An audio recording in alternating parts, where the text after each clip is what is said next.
بسم اللہ الرحمن الرحیم۔ السلام علیکم۔ ابرار رشید آپ کی خدمت میں حاضر۔ آپ سے درخواست کہ اگر ابھی تک آپ نے چینل کو سبسکرائب نہیں کیا تو سبسکرائب کر لیں، جو بیل آئیکن ہے اس کو ضرور پریس کیجیے گا۔ آپ کا شکریہ۔ لائک کا بٹن دبا دیا کریں، کامنٹ کیا کریں، اچھا یا برا جو آپ کے دل میں آئے۔ میاں نواز شریف نے انکار کر دیا ہے، ایک نہیں 2 مرتبہ انکار کیا ہے۔ انکار کی وجہ کیا ہے؟ کیوں انکار کیا ہے؟ کس بات سے انکار کیا ہے؟ کس بات سے دکھی ہیں؟ خیر، ان کے دکھ کا تو سب کو پتہ ہے، لیکن میرا خیال ہے کہ ان کو خوش بھی ہونا چاہیے کہ ان کی سیاسی جانشین اب عنقریب پنجاب کی، پاکستان کی پہلی خاتون وزیر اعلیٰ منتخب ہونے جا رہی ہیں۔ یہ کسی بھی والد کے لیے اس سے بڑھ کر میرا ذاتی خیال ہے کہ کوئی اور خوشی نہیں ہو سکتی کہ وہ اپنی زندگی میں اپنی اولاد، چاہے وہ نرینہ ہو یا صاحبزادیاں ہوں، وہ ان کو پھلتا پھولتا دیکھے۔ میاں صاحب خوش قسمت ہیں اس حوالے سے کہ انہوں نے اپنی اولاد کی اولاد اور اولاد یعنی اپنے نواسے نواسیوں کی خوشیاں بھی دیکھ رکھی ہیں۔ انسان کی زندگی میں اتار چڑھاؤ آتے رہتے ہیں، لیکن one should take every thing in his stride. جو بھی زندگی میں آئے، دکھ سکھ، ان کو اسی طرح برداشت کرنا چاہیے، ایکسیپٹ کرنا چاہیے۔ لیکن اس انکار پر آنے سے پہلے کہ یہ 2 انکار انہوں نے کس کو کیے اور کیوں کیے، اس پر آنے سے پہلے آپ کو بتاتے چلیں کہ جناب اب وزارتوں کی بندر بانٹ شروع ہو چکی ہے۔ ایک دوسری جانب جو اپوزیشن کا یعنی پاکستان تحریک انصاف کہیں یا سنی اتحاد کونسل کہیں، پارلیمانی جماعت تو سنی اتحاد کونسل ہوگی فی الحال، تو اس کا واویلا جاری ہے کہ جناب یہ ہمارے حقوق پر ڈاکہ ڈالا گیا ہے، ہمارے مینڈیٹ پر۔ وہ یہ بات بھول گئے کہ 2018 میں اسی طرح انہوں نے کسی کے مینڈیٹ پر نہیں بلکہ بہت سو کے مینڈیٹ پر ڈاکہ ڈالا، اور اس ڈاکے کے نتیجے میں جو حکومت معرض وجود میں آئی، اس کے جو کارنامے ہیں وہ ہم سب کے سامنے ہیں۔ تو وزارتوں کی بندر بانٹ اگر کہا جائے تو پیپلز پارٹی اس میں شامل نہیں۔ پہلے میں بتا چکا ہوں کہ سینٹ کا عہدہ ان کے پاس جائے گا، اور ڈپٹی اسپیکر کا عہدہ ان کے پاس جائے گا، صدر کا عہدہ ان کے پاس جائے گا، 2 صوبوں کے گورنر یعنی خیبر پختونخوا اور پنجاب کے گورنر ان کے حصے میں آئیں گے، بلوچستان کی وزارت اعلیٰ، سندھ کی وزارت اعلیٰ ان کے حصے میں آئے گی۔ تو پیپلز پارٹی نے گھاٹے کا سودا نہیں کیا بلکہ کافی اچھا سودا کیا ہے۔ دوسری جانب وزارتوں کی اگر ہم بات کریں تو جناب طے یہ پایا ہے کہ 3 وزارتیں، کم از کم 3 وزارتیں متحدہ قومی موومنٹ یعنی MQM پاکستان کے حصے میں آئیں گی، جس میں بتایا جا رہا ہے کہ پورٹس اینڈ شپنگ، وہ تو ہمیشہ ان کے پاس ہوتی ہے جس حکومت میں وہ اتحادی ہوں۔ اس کے علاوہ سائنس اینڈ ٹیکنالوجی، اور تیسرے نمبر پر ہاؤسنگ۔ اچھا، پورٹ اینڈ شپنگ اور ہاؤسنگ یہ 2 ایسی وزارتیں ہیں جن کو بڑا لوکریٹو سمجھا جاتا ہے، یعنی منافع بخش کس کے لیے؟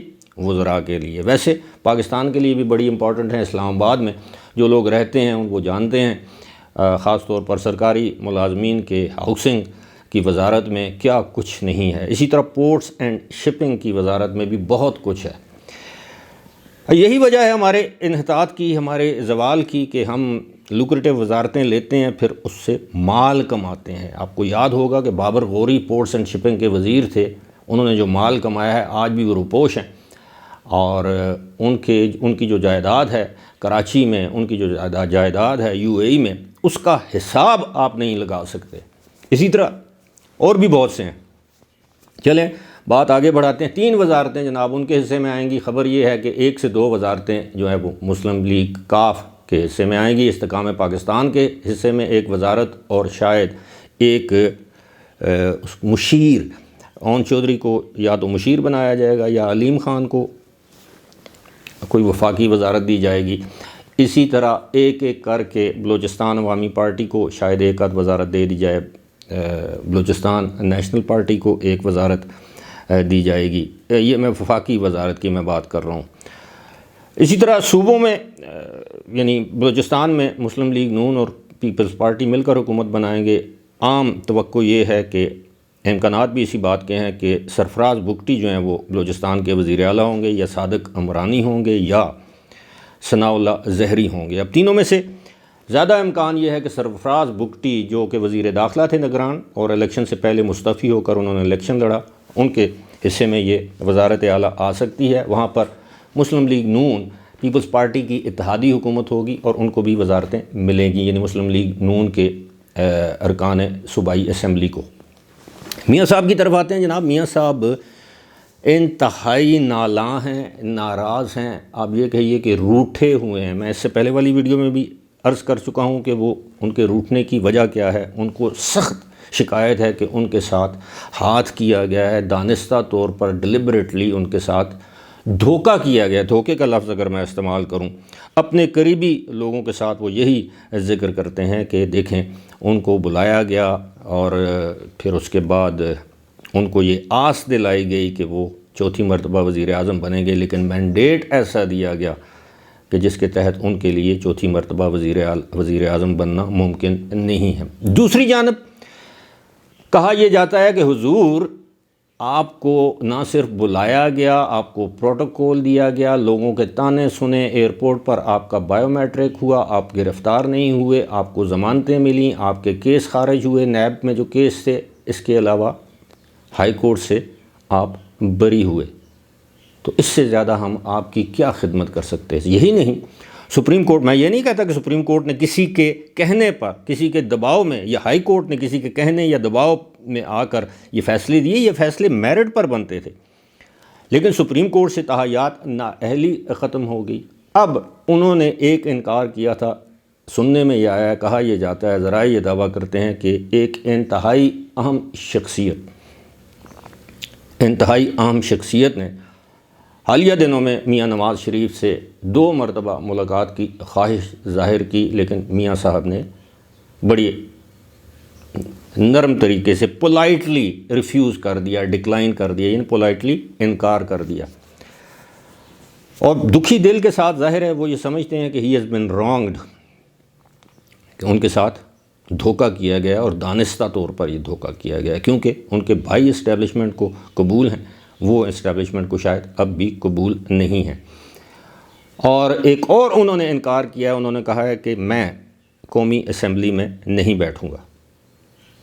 شاید وہ حلف اٹھا لیں، شاید، یہ میں شاید کا لفظ استعمال کر رہا ہوں، اور اس کے بعد وہ قومی اسمبلی کا رخ نہ کریں، درخواست دیتے رہیں گے کہ میری صحت ٹھیک نہیں ہے، میں آ نہیں سکتا، کبھی بہت مجبوری ہوئی، ان کے ووٹ کی ضرورت پڑی کسی کو، تو شاید وہ آ جائیں۔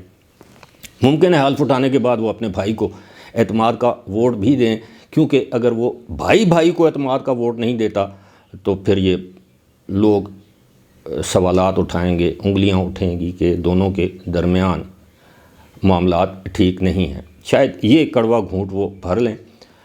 اس کے علاوہ انہوں نے کہا ہے کہ ان کے قریبی ذرائع کا یہ کہنا ہے کہ میاں صاحب نے ابھی تک یہ فیصلہ کیا ہے کہ شاید وہ اسمبلی میں جائیں ہی نہ۔ اگر ایسا سوچتے ہیں وہ، تو پھر اس کا مطلب ہے کہ انہوں نے 2 حلقوں کے عوام کی توہین کی ہے، ان کے مینڈیٹ کا احترام نہیں کیا۔ ایک تو لاہور جہاں سے وہ منتخب ہوئے، اور دوسرا مانسیرا کا NA-15 جہاں کے لوگوں نے انہیں کافی کثیر تعداد میں ووٹ ڈالے ہیں۔ تو آئندہ پھر وہ کس منہ سے میاں صاحب ان لوگوں کے پاس جائیں گے کہ مجھے ووٹ دو؟ میاں صاحب نے تو خود، یہ ان کا نعرہ ہے کہ ووٹ کو عزت دو۔ اگر آپ خود ووٹ کو عزت نہیں دیں گے، یعنی ووٹرز کی جو خواہش ہے اس کو عزت نہیں بخشیں گے، تو اور کون دے گا؟ تو اس لیے میاں صاحب سے توقع کی جانی چاہیے کہ وہ اسمبلی میں آئیں گے، حلف اٹھائیں گے، اس کے بعد ان کی مرضی، ان کی صحت اجازت دیتی ہے اسمبلی کے اجلاسوں میں آئیں نہ آئیں، کیونکہ میاں صاحب کو یہ بھی خدشہ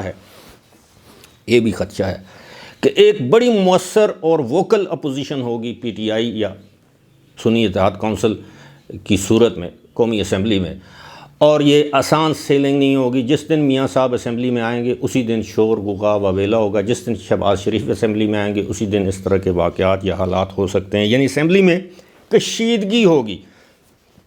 یہ تو وقت بتائے گا کہ کشیدگی ہوتی ہے نہیں ہوتی ہے، لیکن فی الحال میرے ذرائع یہ بتاتے ہیں کہ میاں صاحب نے اسمبلی میں بیٹھنے سے انکار کیا ہوا ہے، قومی اسمبلی سے۔ میں نے جس طرح کہا کہ شاید وہ حلف اٹھا لیں، شاید وہ اسپیکر کا ووٹ بھی دے دیں، شاید وہ اپنے بھائی کو ووٹ بھی دے دیں، اور ان کو دینا چاہیے، لیکن اس کے بعد آپ کو میاں نواز شریف اسمبلی میں نظر نہیں آئیں گے۔ وہ ان کی زیادہ توجہ کس کام پر ہوگی، کس بات پر ہوگی؟ وہ مریم نواز شریف کی مدد کریں گے، مریم نواز شریف کو گائیڈ کریں گے۔ ان کی تمام تر توجہ پنجاب پر ہوگی کہ پنجاب میں نون لیگ کو ایک مرتبہ پھر اٹھائیں، کیونکہ پنجاب ہی پاکستان ہے۔ خیر بدقسمتی بھی ہے ہماری کہ ایک صوبے کے پاس اتنی سیٹیں ہیں کہ باقی صوبے ملا بھی لیں تو وہ سیٹیں اکٹھی نہیں ہو سکتی، کم و بیش۔ لیکن یہ بھی ہے کہ آدھے سے زیادہ آبادی پاکستان کی پنجاب میں ہے، آدھے سے زیادہ پنجاب جو ہے وہ پاکستان ہے، تو اس صورتحال میں ان کا فوکس جو ہوگا وہ پنجاب ہوگا، ان کی توجہ تمام تر توجہ پنجاب پر مرکوز رہے گی۔ آپ یہ سمجھیے کہ ڈی فیکٹو وزیر اعلیٰ جو ہوں گے پنجاب کے، وہ میاں نواز شریف ہوں گے۔